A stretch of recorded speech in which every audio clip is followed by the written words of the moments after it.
Hey, what's going on? I'm here right now at the observatory in Sunriver, and I have the pleasure of talking with Paul Poncy, and we're going to talk a little bit about his history, his story, why he got into the astronomy space. Also understand what they're currently doing, the programs that they have, things that you might be able to participate as well, and the perspectives of why this region of Central Oregon is so important for tourism, if tourism is good or bad, and also how astronomy benefits and collaborates with tourism. So Paul, I really appreciate you taking the time for this conversation, and it's a pleasure to be here in this space. Yeah, it's nice to be chatting with you. Of course, man, of course. So tell us a little bit about how you got into this field, what brought you into this space? Oh, okay, well, I originally went to university to study astronomy and aerospace engineering, and it didn't quite work out that way because a lot of those jobs were going away when I was graduating from college. But I got the opportunity when I moved back to my hometown of Bend, just a few miles south of here, or north of here, excuse me. And I got the opportunity to come here and start working here. And I've been doing it ever since. I've started off, sometimes I'd only work a few hours a week, and then other years I would work 30 hours a week, and now I'm the manager, so it's been a long trip. But I imagine. You say how long you've been in this space, in this observatory? Yeah, I've been here 26 years. 26, yeah. Almost my age. Yes. So it's amazing. Now I want to focus a little bit about what the observatory is, the main purpose of this observatory. What is the main purpose of having this observatory here? So we are a private nonprofit educational organization. And what that happened was when the Sunriver Resort was built in the late 1960s, they decided to protect the wildlife. It was one of the goals. It was kind of ahead of its time for protecting wildlife. And one way to protect wildlife is to keep light pollution, which is light scattering, bright lights, down. You cover them, they go onto the ground, they don't shine in your face, they're not up in the sky affecting wildlife.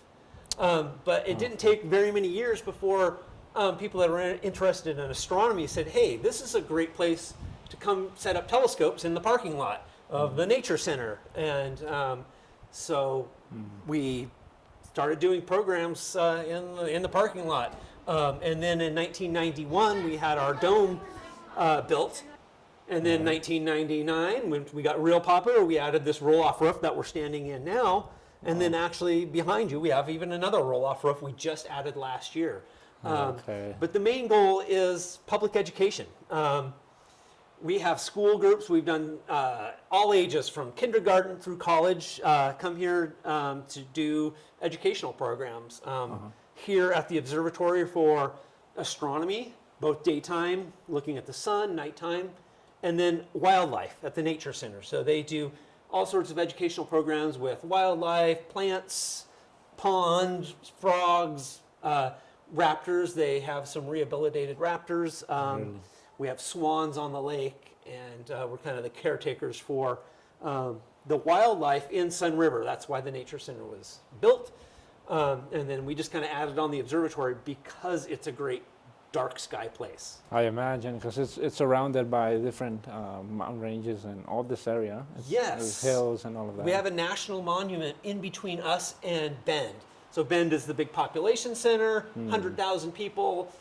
That's where we're going to get some light pollution if we do leaking over. But we have a national monument in between us and them, so we know that at least it can't grow too much more this way. Okay, it's like a barricade, huh? Yes, yes. And then the mountains to the west, and then east is national forest, and also it's not going to be, houses aren't going to be built and shopping centers aren't going to be built around us. That is very smart, because it's good that you said that education is the main thing, and also that it was ahead of its time, because in the 1960s, it wasn't mentioned. Huh? Everybody was consuming gasoline. Nobody was going to care about. So that is, you guys were really ahead of your time as well. So now relating this to tourism, which you mentioned briefly, what do you think that this region of Central Oregon, including Sunriver, is such an attractive place for many people around the world? What do you think brings them it is, here? and it's the natural environment. Things have changed. It was a logging town. That's when it was first. When it was first growing up, it was a logging town, and then then they added a ski resort, and then mountain bikers, and we have one of the premier rock climbing places in the world, worldwide, well-known. Smith Rock is only an hour to the north of here. So you had all these kind of niche sports like skiing and rock climbing, and then it just grew from there. And now it's not all outdoor tourism. We have some of the most, we're in competition always for the most microbreweries per capita in the United States. So really? We have our microbrewery because we have such great water. The water's clear. It's there's a lot of great stuff here. The Schutz River. Huh? Yeah, and the main tourism is still outdoor recreation. We've got this river, we're rafting, we've got skiing, we've got biking, rock climbing, mountaineering, all the kayaking and whitewater rafting. So all sorts of outdoor activities, and including Astrotourism, which is the night sky. People, we have You brought people in thousands here? and thousands of visitors a year that specifically come here to check out the night sky.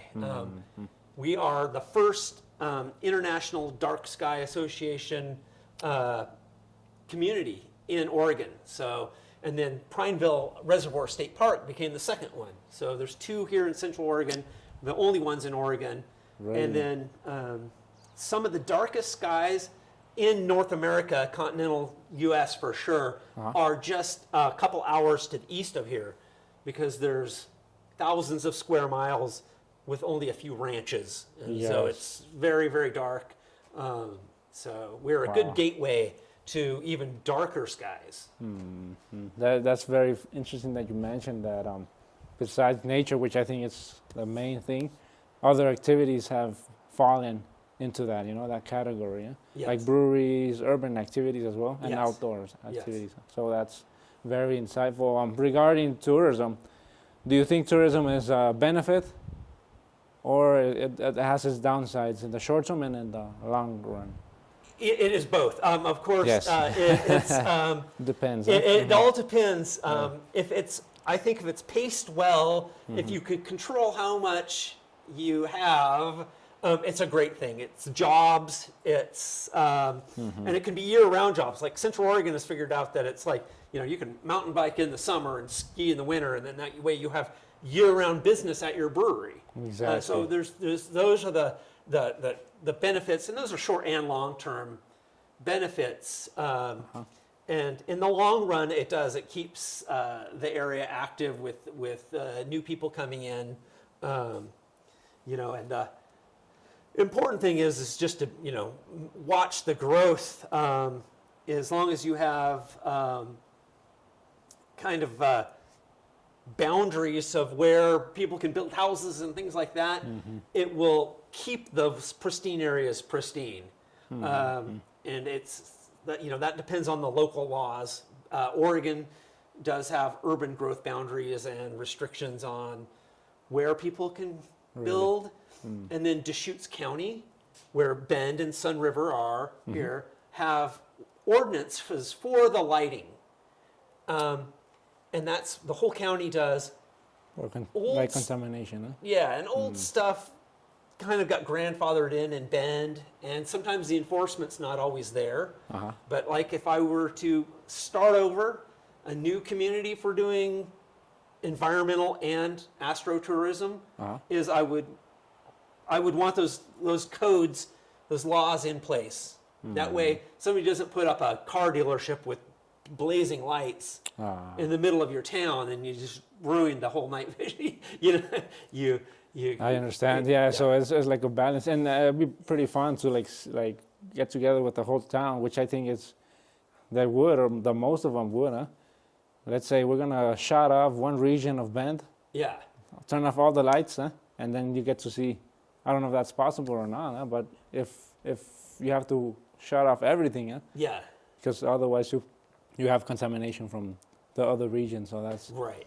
a possible idea. But So that would be the key. The key thing I think is to start. Make sure you have those things in place, because some people are just going to be resistant Yes. to change.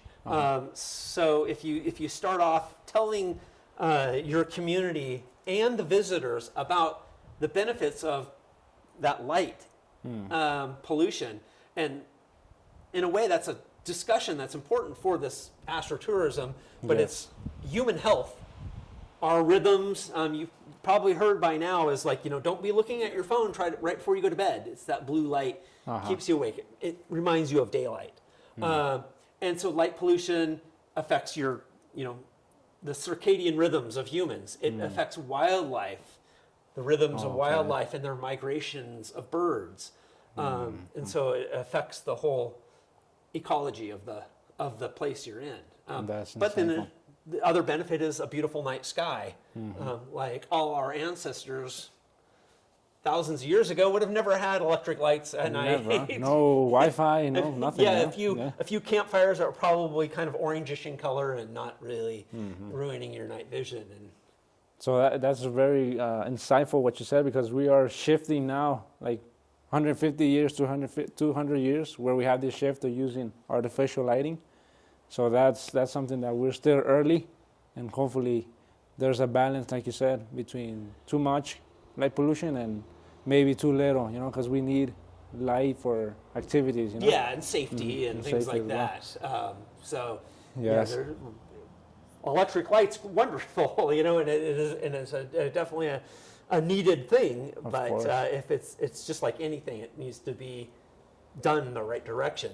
Exactly. And then that way, when you have astronomy, and astronomy fascinates everybody. It seems like I very rarely find anybody that's not interested in it. Yes, and then that is something that you beat me to it. Yeah. Because I was gonna mention you, like how can tourism and astronomy collaborate to make synergies, to synergize. What do you think? Yeah, I mean, I think that's the thing is you add places where there's dark skies as the destination too. It's like, hey, come camp here, or these cabins are out in the woods where there is no light and it's really protected from the city. But then, it's like just a little bus ride or something into the town if you want to get your beer, Yes, and do your town activities. So they can mix easily. But there could be packages of, your whole package is you're going to go camping and do nighttime visiting, and you're going to have your catered food and everything else. That is pretty smart. Huh? We should definitely do that. Huh? Yeah. We used Right to here, do that. We used to have something called Starbecues, and it was a barbecue, and we'd have out here food, and then you'd come in and look. And we might get back to that someday. Yeah, hopefully you do, and I'll definitely get into that. Well, I would love to do that. So thank you, Paul. Appreciate your time. Hopefully you as well liked the interview, the short chat that we had. Paul, if somebody wants to get involved with this project, with these programs, how can they contact either you or the observatory? They can contact on our webpage at snco.org. And if you just Googled Oregon Observatory, Sunriver Observatory, you'd find us. Perfect. And there's contact information, including volunteer and employment. So Perfect. Somebody that's here as well, that's interested in astronomy. With Paul, he's gonna show you more of the industry, and how interesting it is. So I appreciate your time, and we'll talk in the next video. Okay, Felipe, nice talking to you. We'll have Jerry come on up. Oh, really? Yeah.